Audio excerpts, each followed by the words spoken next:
I think this could go longer than 1 quarter if memory prices remain high. B, if the Iran war stuff is not resolved soon.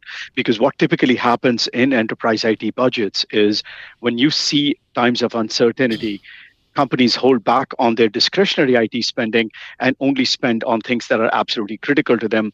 And this is where all of those things, I think, joined together and created this big issue for IBM today.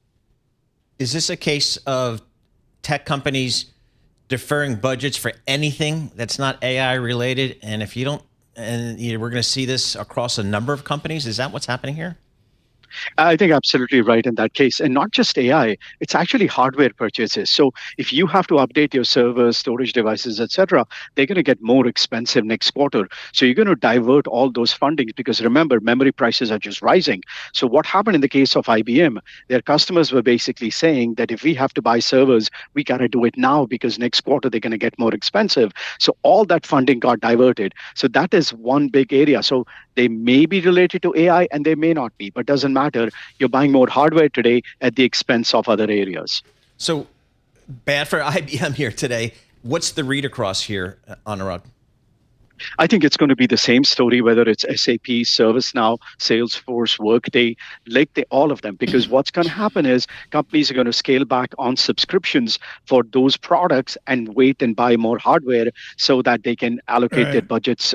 And now that the fun part is going to be, people are going to think that their subscription sales growth is because of AI disruption, and that hurts valuations even more.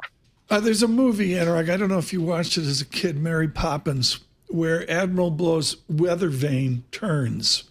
My weather vane on your world is the Amazon debt. This is out 50 years. The Amazon 6% of 76.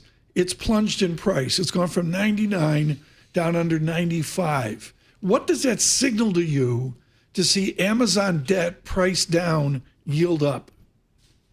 I think Microsoft and Amazon really need to go out and explain to the market when they report of why they are spending so much on AI right now. I understand the thesis. We know it very well.